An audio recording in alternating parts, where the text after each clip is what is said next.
This is not Republican or Democrat. It's not liberal, conservative.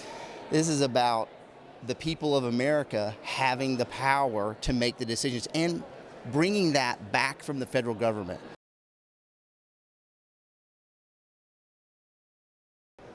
I think when I first heard about it, it was probably in social media. And it kind of intrigued me. And I actually had read the Constitution, and I didn't read that part very well. So I went back and I was like, oh, look at that. That actually is in there. No one's making that up. And I read it again, and then I started doing some research. And then I read Mark Levin's book and listened to him for a little bit. And then I decided to go to a meeting and went to a local meeting and met Sandra Lopsley.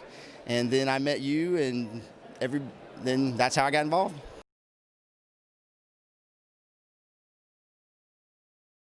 People are very passionate because they see this could work.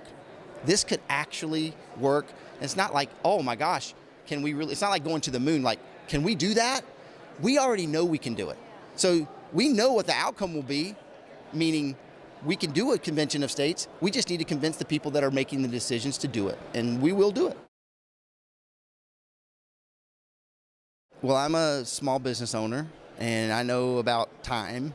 I'm also a volunteer at my church. I know about how much effort and time that takes. But this is super important, not only for our generation, but for the generations that are following. And I would say to anybody that says, oh, I don't have time for that, I would say you don't not have time for it. This is, you need to help us push this ball along. And even if you can only make 5 phone calls, that's 5 phone calls that somebody else didn't make. Don't sit down and say, well, I don't have 7 hours a week or whatever. Just say what you do have, put your part into the group whole, and you will see that the momentum will gather. And just do what you can do. I didn't start out, thinking I was going to come down here to the Capitol. I started out thinking, well, I'll give an hour a week, or I'll just read about this, and that way if someone asks me. But it's grown into more because it is more, and the time is right now. We need to do this right now because we're getting to a critical point about not being able to do things. And you see, like Europe, people, I lived in Europe 22 years ago now, and I remember then some kind of kooky people when the London Times were talking about, I don't know about a centralized government, that might not be the best thing, and they went and did it, and they see how hard it is to come back. And you see Britain, they're the only ones that did not put their currency into the EU, and they're only ones brave enough to Brexit, to step out and say, hold it, just a second here. We're happy to trade, we're happy to be neighbors, but for us to be homogeneous, I don't know that people in France or Belgium know what's good for people in London. And I have a lot of friends in England, apparently, and they tell me that all the time. They're like, yeah, it was a little scary, but we needed to do that.